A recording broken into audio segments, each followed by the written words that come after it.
तो hello dear student, so I am here again for another module 6, and today in this module there is very important topic, and topic is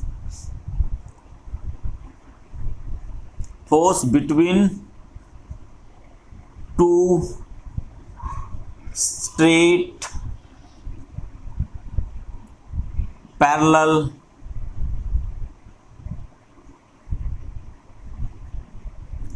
current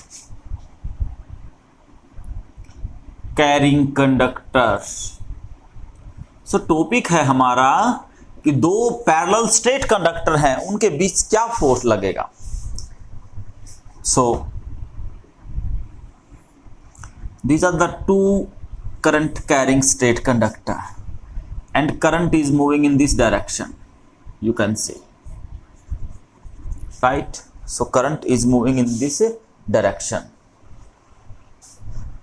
In this current carrying conductor, current is I1 and in this I2. We know अगर कोई भी current carrying conductor, हम discuss कर चुके हैं, हम कोई भी करंट कैरिंग कंडक्टर अगर मैग्नेटिक फील्ड में रखा जाता है, चार्ज पार्टिकल पे फोर्स लगता है QVB, इस पे लगता है ILB साइन थीटा, ठीक है, angle between L and B,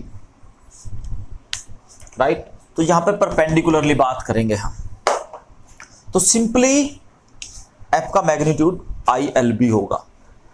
दो स्ट्रेट पैरेलल कंडक्टर हैं, लेंथ है L, दोनों की सेम लेंथ है। So what will happen, and the distance between them is R, they are separated by a distance R। First, अगर किसी भी current carrying conductor पे फोर्स लगेगा तो वो अपनी फील्ड का नहीं लगेगा, क्योंकि उसने अपनी फील्ड तो बनाई है, वो उसकी फील्ड है। लेकिन हाँ, एक करंट कैरिंग कंडक्टर पे हमेशा दूसरे की मैग्नेटिक फील्ड फोर्स लगाएगी, और फोर्स का जो फॉर्मूला होगा वो होगा ILB सिंपली। अब ये करंट कैरिंग कंडक्टर है, I1 इसमें करंट है, तो इसके जो मैग्नेटिक फील्ड जाएगी, right hand thumb rule, current के डायरेक्शन में थंब, इस बोर्ड की तरफ मेरा हाथ आ रहा, तो इसका मतलब यहां पे you can C in this direction magnetic field इसकी क्या बनेगी, इसकी जो मैग्नेटिक फील्ड बनेगी वो B1 नाम दे दिया मैंने, इनवर्ड। अब इसकी B1 R डिस्टेंस पे B1 मैग्नेटिक फील्ड I2 पे फोर्स लगाएगी, and that is F2।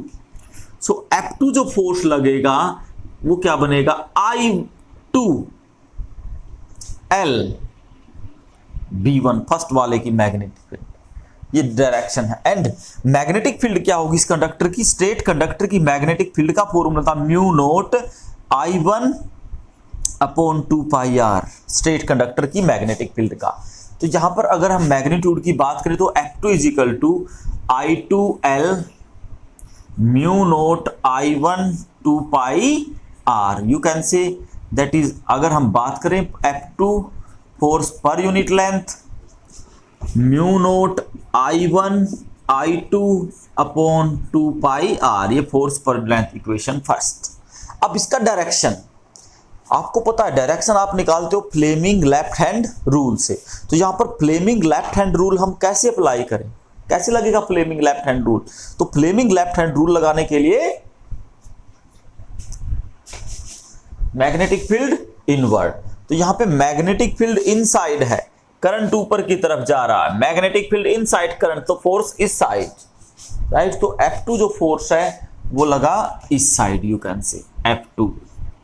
Now उसके बाद अगर हम बात करते हैं अब I2 की, सेकंड कंडक्टर की, तो सेकंड कंडक्टर की भी मैग्नेटिक फील्ड होगी, राइट हैंड थंब रूल,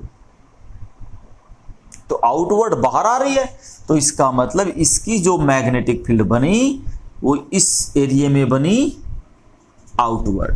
तो अब I1 पे जो फोर्स लगाएगी सेकंड की मैग्नेटिक फील्ड, अपनी फील्ड का फोर्स थोड़ा लगता कभी भी, and that is F1, you can से I1, डेफिनेटली I1 लगेगा, एंड LB2 यू कैन से I1L, F1 बाई L कर दिया मैंने, B2 की जगह पुट करोगे आप, B2 का मैग्नीट्यूड क्या होगा, तो B2 का मैग्नीट्यूड आपको उसकी तरह लिखना पड़ेगा बिल्कुल same, that is mu naught, I1 की जगह I2 आ जाएगा, डिस्टेंस उससे भी R, यहां से भी R, वहीं से भी R, I1 mu naught I2 2 pi r. You can say F by L F1, sorry, I1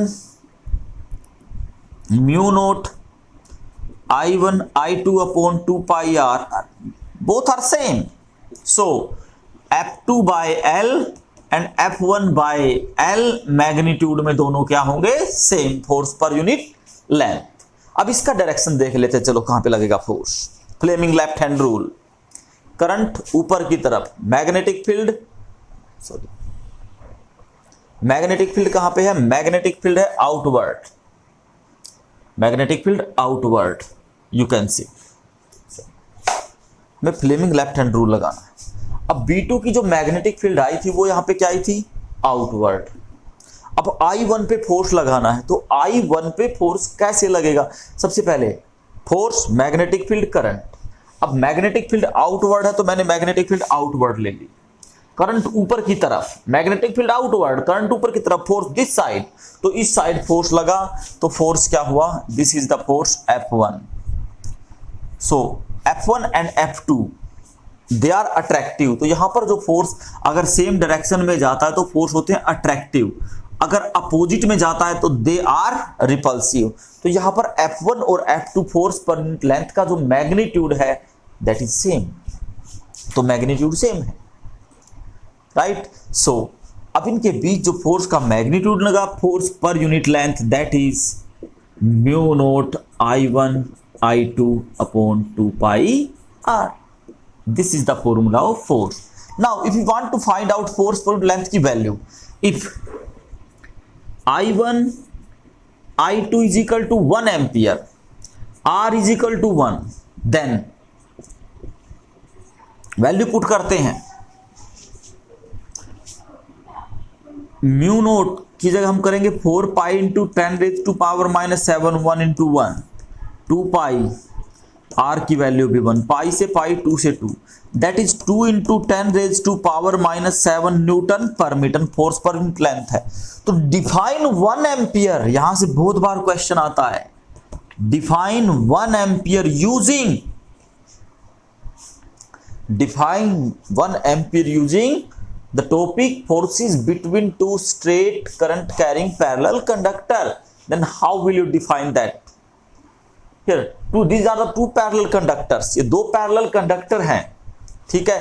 अब इनके बीच अगर हम करंट कहें 1 एम्पियर, देखो force per length is set to be 1 ampere, sorry, current between two state conductors, current in the state conductor is said to be 1 ampere, said to be 1 ampere when they are separated by a distance, you can say 1 meter, when they are separated by a distance 1 meter and exert a force per unit length 2 into 10 raise to power minus 7 newton per metre. अगर इनके बीच जो force है अगर वो 2 into 10 raise to power minus 7 newton per metre लगता है, अगर ये distance is separated by 1 metre, then the current is set to be 1 ampere. Definitely उस केस में जो करंट है वो क्या कहलाएगा? 1 एम्पियर, ठीक है। So this is the topic, force between two state parallel current carrying conductor, mu naught I1 I2 2 pi R. इससे बहुत सारे अच्छे अच्छे क्वेश्चन बनेंगे, न्यूमेरिकल बनेंगे, आपको प्रैक्टिस करनी है, ठीक है। तो फॉर्मूला उसमें बिल्कुल डायरेक्ट ये लगेगा, mu naught I1 I2 by 2 pi R, right. So जैसे इसमें कोई क्वेश्चन किस टाइप के बनते हैं, अब इसने कहा कि कोई टेबल है, इस टेबल पे ये वायर है कैप्ट रखा हुआ, इसमें करंट जाता है इस डायरेक्शन में, उसके ऊपर एक वायर है अपोजिट डायरेक्शन में, तो रिपेल करेंगे डेफिनेटली है। तो एक में जब इसने कहा कि वो वायर है वो रेस्ट में रहना चाहिए, तो उसका मास निकालो, क्योंकि नीचे की तरफ इसका वेट क्या काम करेगा? mg, डेफिनेटली है। बट ये इसके कारण रुका हुआ, तो उस केस में जो ये फोर्स है हमारे पास mu naught I1 I2 upon 2 pi R, वो किसके इक्वल होगा? mg के इक्वल। लेंथ तो सेम है दोनों की, तो इस केस में हम क्या निकाल सकते हैं, क्योंकि ये भी फोर्स पर यूनिट लेंथ, इसको भी हमने फोर्स पर यूनिट लेंथ मान लिया, तो उस केस में आप g की वैल्यू पुट करो, म्यू नोट की value I1 I2 2 pi R, and then you can find out the mass. तो कोई भी ऐसा क्वेश्चन बन सकता है, तो आपको ध्यान रखना कि किस केस में अट्रैक्टिव होगा, किस केस में रिपल्सिव होगा। Definitely you will have to practise it. ठीक है, तो परहैप्स समझ में आया होगा। So thank you.